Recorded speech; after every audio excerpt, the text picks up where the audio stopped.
Hi everybody, how are you? I think every one of you are good and आप लोग already जितने भी videos मैं upload कर रहा हूँ चैनल पे ये फ़ोटो हब एप्लीकेशन से रिलेटेड आप इनको देख रहे हैं and I am sure you will be learning lot of things. अच्छा, एक बात गाइस, अगर आप लोगों ने अभी तक कम्युनिटी ज्वाइन नहीं की है तो ऑलरेडी मैंने लास्ट वीडियो में भी आपको बताया हुआ था कम्युनिटी आपको कैसे ज्वाइन करना है। ऑलरेडी आपको आपकी स्क्रीन पे एक क्यूआर कोड फ्लैश होगा गाइस, आप उसको इस स्कैन करके आप वैसे भी कम्युनिटी ज्वाइन कर सकते हो। और अगर आप चाहो तो आप डिस्क्रिप्शन में भी देख सकते हैं, वहाँ पर भी लिंक दी हुई है, उसको भी आप देख के आप वहाँ से ज्वाइन कर सकते हो। अच्छा, one disclaimer over here guys before we go ahead for the session. आज के सेशन में you will not be able to see me. आज मैं ये चाहता हूँ गाइस कि आप इंस्ट्रक्शंस के ऊपर ज़्यादा फोकस करो। काफ़ी इंपॉर्टेंट कंसेप्ट्स हैं जिनको मैं आपको बताना चाहता हूँ, तो आप इस पे देखिए बहुत ध्यान से और चीज़ों को समझने की कोशिश करिए। चलिए तो अपन आगे बढ़ते हैं और हम लोग आज देखेंगे गाइज ईआर डायग्राम। और ट्रस्ट में गाइज ईआर डायग्राम बहुत इंपॉर्टेंट है। रीज़न क्योंकि आप देखो, जब कभी भी आप एक एप्लीकेशन बनाओगे उसमें एंटिटीज़ की ज़रूरत पड़ेगी, उसमें आपको टेबल्स बनाने की ज़रूरत पड़ेगी क्योंकि डेटा आपको स्टोर करना है। और जो भी आप एंटिटी बनाते हो गाइज, वो पर्टिकुलर एंटिटीज़ के बीच में कुछ ना कुछ रिलेशनशिप होगा, क्योंकि डेटा हम ये कर चाहते हैं कि यार हमारा जो डेटा है वो नॉर्मलाइज होना चाहिए एंड डेटा प्रॉपर तरीके से हमारा सेव होना चाहिए, उसमें बहुत ज़्यादा रिपीटेशन नहीं होना चाहिए डेटा को सेव करने के लिए। अब ये सारी चीज़ें क्या हैं, इसके बारे में आप थोड़ा सा ईआर डायग्राम को थोड़ा एक्सप्लोर करो guys and try to understand कि यार नॉर्मलाइजेशन और ये सब चीज़ें क्या होती हैं, राइट। मेरा वो पर्टिकुलर टॉपिक नहीं है, मेरा आज का टॉपिक है कि यार आपको ईआर डायग्राम में मैपिंग एक्चुअली कैसे करना चाहिए वो मैं आपको बताना चाहता हूँ। तो ये जो पर्टिकुलर सेशन होने वाला है गाइस, ये बहुत इंपॉर्टेंट है। एक सेशन में तुमको समझ में आ जाएगा कि किस तरीके से ईआर डायग्राम्स के अंदर गाइस मैपिंग की जाती है, डेटाबेस की मैपिंग कैसे होती है, टेबल्स के बीच में मैपिंग कैसे होती है। ये चीज़ आप इस पर्टिकुलर सेशन से समझोगे, ठीक है। चलो, तो आई होप आपने कम्युनिटी ज्वाइन कर ली है अभी तक and now let us go ahead and understand this thing. अब देखो, मैं डायरेक्ट आपको एक रिक्वायरमेंट स्पेसिफिकेशन पे लेके चलता हूँ गाइस। एक्चुअली क्या होता है कि क्लाइंट की तरफ से हमारे को रिक्वायरमेंट दी जाती है और ये बोला जाता है कि यार इस रिक्वायरमेंट के बेसिस पे हमारे को डेटाबेस डिज़ाइन करना है, ठीक है। तो एक रिक्वायरमेंट मैं आपके लिए लेके आया हूँ, आप चाहें तो आप मेरे को पॉज कर सकते हैं एंड पॉज करके ये पर्टिकुलर रिक्वायरमेंट को बहुत ध्यान से समझो, ठीक है। और सोचो इसके ऊपर कि यार आपको कैसे इसका डेटाबेस डिज़ाइन बनाना है। आपका जो भी एक प्रोसेस होता है, अभी तक आपने जहाँ से भी जो भी सीखा होगा गाइज, उस पर्टिकुलर अंडरस्टैंडिंग के बेसिस पे आप डेटाबेस डिज़ाइन करने का ट्राई करिए अपने तरफ से। आई होप आप सब ने मेरे को पॉज किया होगा और आपने पढ़ा भी होगा और आपने डेटाबेस डिज़ाइन करने के बारे में सोचा भी होगा कैसे करते हैं। अब एक काम करते हैं, मैं इस रिक्वायरमेंट को आपके लिए पढ़ता हूँ और फिर मैं आपको धीरे से बताता हूँ कि यार आपको किस तरीके से डेटाबेस डिज़ाइन करना चाहिए, ठीक है। चलो, so let us read about this particular specification. देखो यहाँ क्या लिखा हुआ है, we want to computerise our zoo information, we have different categories of animals, reptile, mammal, birds, fish, etc. Every animal has a strict dietary schedule of food items. Our staff is supposed to feed them as per this schedule. Each food item has a specific supplier. We maintain a list of suppliers for these food items. We have in-house team of vets. However, in emergencies and complications, when our in-house vets cannot handle the situation, we do call external vets. We need to maintain a record of emergencies and the amount spent on it, that is external vets fees, his flying bills, cost spent on stay, etc. Each cage housing a particular animal are named like A3, B5, etc. अब देखो, जो भी एक requirement दी गई है guys, एक बार पढ़ने के बाद आप सोचो, आप कमेंट में मेरे को बताओ कि आप किस तरीके से बेसिकली डेटाबेस डिज़ाइन करते हो, right. Just write down the comment quickly and let me understand about this. I hope तुम लोगों ने कमेंट में डाला होगा। चलो अपन देखते हैं आगे कि डेटाबेस डिज़ाइन के लिए क्या प्रोसेस होती है, कैसे किया जाता है। देखो, सबसे पहले आपको ये आइडेंटिफाई करना आना चाहिए कि यार जो रिक्वायरमेंट दी गई है उसमें से मैं टेबल कैसे बनाऊंगा, आप इसमें से टेबल कैसे बनाएंगे। देखिए, टेबल बनाने के लिए एक सिस्टमेटिक और साइंटिफिक तरीका होता है, वो मैं आपको बता देता हूँ, आप उसको ध्यान रखिएगा। तो देखो यहाँ पे जो सबसे पहली चीज़ लिखी है, मैंने बहुत हाईलाइट भी किया हुआ है इसको, कि entity appears as nouns or it can be anything about which some information has to be stored। बस ये आप ध्यान रखिए कि जो भी आप टेबल बनाएंगे गाइस या एंटिटीज आप आइडेंटिफाई करते हैं वो रिक्वायरमेंट के अंदर बेसिकली एक नाउन होती है, ठीक है। तो अगर इस रिक्वायरमेंट को तुम वापस से पढ़ोगे तो तुम्हें देखो मैंने हाईलाइट करके देके रख रखा हुआ है, यही सारी चीज़ें तुमको दिखेंगी एज अ नाउन, जैसे categories, animals, items, staff, supplier, vets, external vets, in house vets, emergencies, cage, यही सारी चीज़ें हैं जो आपको नाउन दिखती हैं, राइट। तो रिक्वायरमेंट में से इसको निकाला जाता है। तो देखिए जो पहली स्टेप है उसका जो आउटपुट आता है गाइस, वो आउटपुट इस तरीके से आता है। तो यहाँ पे ये जो आपको शब्द दिख रहे हैं यही हैं जिनके थ्रू आप टेबल्स या एंटिटी या ऑब्जेक्ट्स आप फाइनलाइज करते हो, ठीक है। अब आपने ये तो आइडेंटिफाई कर लिया कि यार मेरे को एंटिटीज क्या होंगी। अब जो सबसे इंपॉर्टेंट चीज आती है कि यार इन एंटिटीज के बीच में रिलेशनशिप कैसे सेट किया जाएगा। मतलब अगर मैं आपसे ये बोलता हूँ कि यार केज, एनिमल या category, supplier, food item, emergencies, vet, staff, इनके बीच में मेरे को एक रिलेशनशिप सेट करना है, तो आप कैसे आइडेंटिफाई करोगे किस एंटिटी के बीच में क्या क्या रिलेशनशिप है। अब देखो इसके लिए भी एक साइंटिफिक तरीका होता है गाइस, वो मैं आपको बताऊंगा, बट अगर आपके पास में कोई तरीका है तो आप कमेंट में मेरे को ऐड करके या कमेंट में लिख के मेरे को बता सकते हो कि this is what the way we are basically maintaining the relationship between entities. चलिए मैं आपको बताता हूँ आगे किस तरीके से किया जाता है। तो यहाँ पे से देखो जो एक थंब रूल है गाइज, उसको आप ध्यान रखिएगा, कभी भी रिलेशनशिप जो बनाया जाता है वो हम एक साथ मल्टीपल टेबल्स के बीच में नहीं देखते हैं, ना ही हम अपने एजम्पशन के बेसिस पे हम जाते हैं। इसके लिए जो साइंटिफिक तरीका होता है वो ये है, आप दो एंटिटी को एट ए टाइम पिक करो और उनके बीच में एक स्पेसिफिक टाइप का क्वेश्चन होता है, वही पूछा जाता है। तो देखो जैसे सपोज यहाँ पे केज एंड एनिमल नाम से जो दो एंटिटीज हैं वो मैंने पिक कर ली। Forget about this one one which is written over here guys, कैसे रिलेशनशिप सेट होगा वो मैं आपको बताता हूँ। अब आप देखो, आप एक एंटिटी से दूसरी एंटिटी के लिए क्वेश्चन पूछते हो, जैसे फॉर एग्जांपल केज है, तो केज में मैं क्या क्वेश्चन पूछ रहा हूं, one cage has how many animals, mark the answer on other side. तो आप खुद बताओ मेरे को कि अगर मैं यहाँ पे एक क्वेश्चन ये पूछ रहा हूं कि एक केज में कितने एनिमल्स हो सकते हैं, राइट। तो आप खुद सोचो ना यार, आप बकरी और शेर को एक केज में रख सकते हो क्या, नॉट पॉसिबल, राइट। तो उसका जो आंसर आएगा दैट इज वन। तो वहां पे ये बोला जा रहा है कि उस वन को आप मार्क करिए अदर साइड पे। इसका मतलब यहां से आपने जो क्वेश्चन पूछा है गाइस, उसका आंसर यहां पे मार्क होना चाहिए, दैट इज वन, राइट। इसी तरीके से हम एनिमल से भी एक रिलेशनशिप पूछते हैं या एक क्वेश्चन पूछा जाता है कि one animal is in how many cages. तो जो आंसर आएगा गाइज वो आंसर आप इस तरफ मार्क करेंगे। तो ये जो रिलेशनशिप बनता है ये वन टू वन रिलेशनशिप बनता है। कई बार मैंने देखा हुआ है कि बच्चे जब इस तरीके से रिलेशनशिप बनाते हैं या कई और लोग टीचर्स ऐसे बताते हैं, वो सिर्फ वन डायरेक्शनल रिलेशनशिप बताते हैं गाइस, जो कि गलत होता है।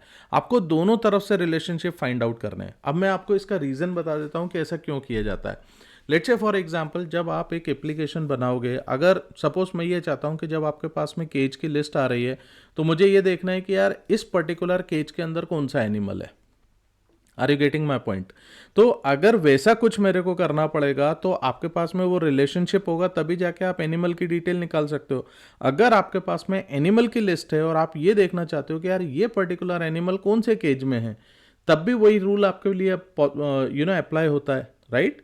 तो अगर आपके पास में ये रिलेशनशिप नहीं होगा तो ये पर्टिकुलर डिटेल आप नहीं निकाल सकते हो।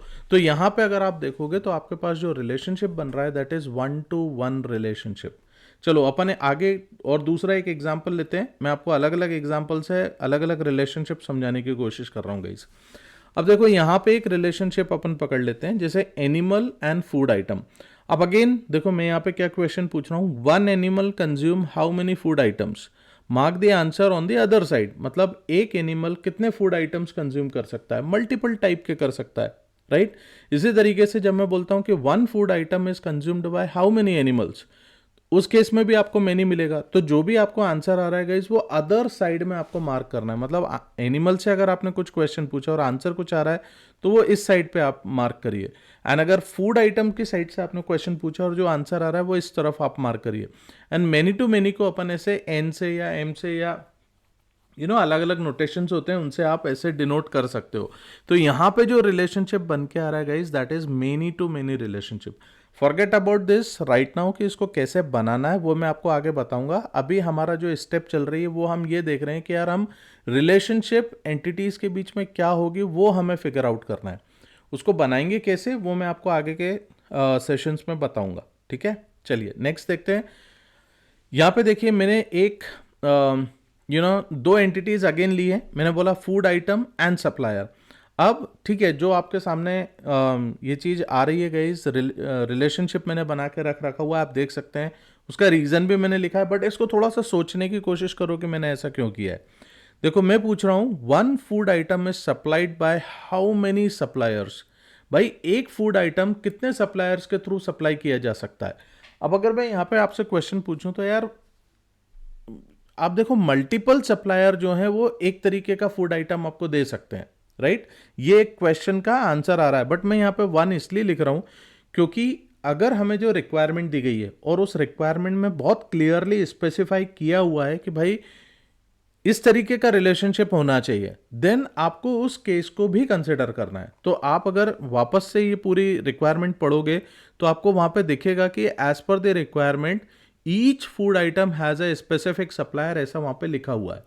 That is the reason guys यहां पे जो आंसर आएगा मेरे एजम्पशन के हिसाब से वो मेनी आता, बट क्योंकि रिक्वायरमेंट स्पेसिफिकेशन में ये स्पेसिफाई किया हुआ है कि each food item has a specific supplier, मैं बोल रहा हूं, इसलिए मेरे पास में यहाँ रिलेशनशिप में वन लूंगा। तो देखो ऐसा नहीं होता कि हम सिर्फ गट फीलिंग के साथ में जाके काम करते हैं, बट एक्चुअल रिक्वायरमेंट में क्या चीज बताई गई है उसको भी ध्यान देना बहुत जरूरी होता है गाइस। तो यहां पे आप इन चीजों पे ध्यान दीजिएगा, इस तरीके से रिलेशनशिप सेट किए जाते हैं। ठीक है, तो ये जो केस हो रहा है मेरे पास में, ये वन टू मेनी रिलेशनशिप बोलो या मेनी टू वन रिलेशनशिप बोलो, whatever you want to call it, right. अच्छा, रिलेशनशिप हमेशा एक डायरेक्शन में पढ़ा जाएगा। अगर आप लेफ्ट टू राइट जा रहे हो या राइट टू लेफ्ट हर बार पढ़ रहे हो तो हर रिलेशनशिप आप उसी तरीके से पढ़ेंगे। ऐसा नहीं होता कि यार एक रिलेशनशिप मैंने लेफ्ट टू राइट पढ़ दिया, एक राइट टू लेफ्ट पढ़ दिया, वो गलत हो जाएगा, राइट। चलो नेक्स्ट देखते हैं। Let us find out the relation between animal and category. अब देखो अगर यहाँ पे तुम क्वेश्चन पूछोगे कि one animal is in how many categories, तो यहाँ पे ऑब्वियसली एक कैटेगरी के मल्टीपल एनिमल्स होते हैं और one category has how many animals, तो मेनी आ जाएगा। तो यहाँ पर भी जो आप देखेंगे यहाँ आपके पास में मेनी टू वन या वन टू मेनी, जिस डायरेक्शन में आप पढ़ रहे हो उसके हिसाब से आपको होगा। तो जो रिलेशनशिप आपने फाइंड आउट किया हुआ है गाइस, ये बेसिकली उसका एक आउटपुट आता है। तो जो फाइनल आउटपुट आपका आएगा रिलेशनशिप फाइंड आउट करने का, वो ये आउटपुट है, राइट। यहां तक आपको आना है। अब आप देखिए अपन ये फिगर आउट करते हैं कि यार ये रिलेशनशिप एक्चुअली में बनाए कैसे जाएंगे, दैट इज वेरी इंपॉर्टेंट। तो इसके लिए देखो जो प्रोसेस होती है उसमें हम क्या करते हैं कि जो भी एंटिटी होती है गाइस, उस एंटिटी में एक बेसिकली प्राइमरी की इंट्रोड्यूस की जाती है हर एक टेबल के अंदर। ठीक है, अभी यहाँ पे हाल फिलहाल आप समझने के लिए मैंने यहाँ पे आपको लिखा हुआ है केज अंडरस्कोर आईडी या animal underscore ID, but real time पे हम इसका नाम सिर्फ आईडी रखते हैं। So forget about this particular thing, ये आपको समझाने के लिए मैंने लिखा हुआ है क्योंकि इससे ही आप समझ पाओगे कि यार जो रिलेशनशिप के टाइम पे मैं काम करूंगा वो मैं कैसे करूंगा। अब देखो यहाँ पे again let's say for example जब हमने केज और एनिमल के बीच में रिलेशनशिप फिगर आउट किया था तो वो वन टू वन रिलेशनशिप आया था, राइट। अब ये वन टू वन रिलेशनशिप बना, ये कैसे बनता है वो मैं आपको बताता हूं। तो यहां पे से देखो आप क्या बोलते हो, आपके पास में ये एक रिलेशनशिप है केज एंड एनिमल, एंड इनके अंदर मैंने कुछ एट्रीब्यूट्स आइडेंटिफाई किए, राइट। अब यहां पे से देखिए हम क्या बोलते हैं, अगर मैं बोलता हूं कि वन टू वन मैपिंग मेरे को करना है, मतलब in one to one relationship guys we take the primary key of one side and put it into the other side. तुम कोई से भी साइड का एक प्राइमरी की पकड़ो, उसको दूसरे साइड वाली टेबल में डाल दो, ये आपके पास में वन टू वन रिलेशनशिप बन गया। This is how you will be creating this one to one relationship. ठीक है, चलो नेक्स्ट देखते हैं।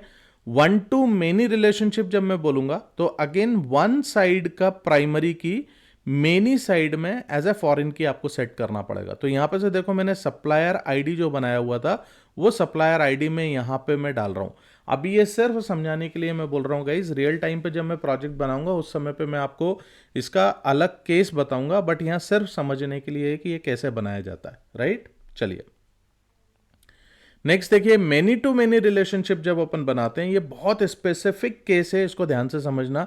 मेनी टू मेनी रिलेशनशिप के केस में क्या होता है, हमारे को एक तीसरी टेबल की रिक्वायरमेंट होती है गाइस, और ये थर्ड टेबल में हम दोनों साइड के जो प्राइमरी की होते हैं उनको यहां पे हम मैप करते हैं, ठीक है। तो यहां पे इसका भी प्राइमरी की आपको यहां मिलेगा और इसका भी प्राइमरी की यहां मिलेगा। तो यहां से देखिए कैसे हो रहा है, ये वन टू मेनी रिलेशनशिप बन रहा है। और वन टू मेनी के केस में अपन ने क्या देखा है कि वन साइड का जो प्राइमरी की होता है वो अदर साइड में एज ए फॉरेन की जाता है, बट यहां हम उसको फॉरेन की नहीं बनाएंगे। क्यों नहीं बनाएंगे, जब अपन वन टू वन रिलेशनशिप करेंगे उस समय पे आपको समझ में आ जाएगा, but just for the understanding purpose guys, this is how it will be created. I hope ये आपको समझ में आया होगा। नेक्स्ट देखिए, जो आपका फाइनल आउटकम बन के आता है डेटाबेस डिजाइन का, वो कुछ इस तरीके से बन के आता है। अब मैं आपको एक काम करता हूं, मैं एक छोटा सा एक असाइनमेंट आपको दे रहा हूं गाइस, जो हमारी एप्लीकेशन से रिलेटेड है। आप ये पर्टिकुलर कंसेप्ट को लेके इसके ऊपर आप काम करो। हो सकता है कि आपको भी एकदम से पूरी चीजें समझ में नहीं आई होंगी। इस वीडियो को आप एक बार फिर से वापस से पूरा रिवाइज करना, and then whatever I am explaining you over here guys, you need to understand all these things, ठीक है। चलो तो यहाँ पे देखो, मैं आपके लिए कुछ अभी मैं डायरेक्ट मैं आपको रिक्वायरमेंट तो नहीं बोल रहा हूँ। रिक्वायरमेंट मैंने आपको ऑलरेडी पीआरडी में बता चुका हूँ कि क्या रिक्वायरमेंट है, बट अपन ने कुछ एंटिटीज आइडेंटिफाई करी हैं। जैसे हम जो एक फोटो हब एप्लीकेशन बना रहे हैं गाइज, उसके लिए users, categories, assets, user roles, tag, customer profile, photographer profile, payments, purchases, wish list, इस तरीके से हमारे पास में जो है टेबल्स आ गई। अब मैं ये चाहता हूं कि यार मुझे इन टेबल्स के बीच में एक रिलेशनशिप फिगर आउट करना है। आप अपनी अंडरस्टैंडिंग के बेसिस पे गाइज इसमें आप फिगर आउट करो कि कौन सा रिलेशनशिप बनना चाहिए, and you people can put your answers into the comment area. okay, I hope आपको ये चीज़ अच्छी लगी होगी गाइस कि ER diagram and database design किस तरीके से फाइनलाइज की जाती है। अगर वीडियोस अच्छे लगते हैं गाइस तो प्लीज़ लाइक किया करो, अपने दोस्तों के साथ में शेयर भी करो, और चैनल को अगर सब्सक्राइब नहीं किया है तो please subscribe the channel also guys. Next video से हम लोग एक्चुअल में प्रोजेक्ट डेवलपमेंट स्टार्ट कर रहे हैं, right. So just be motivated guys, हम लोग बहुत अच्छा प्रोजेक्ट बनाएंगे and you will be learning lot of technical things over here. चलो, thank you very much for this and will be meeting into the next session. Bye bye.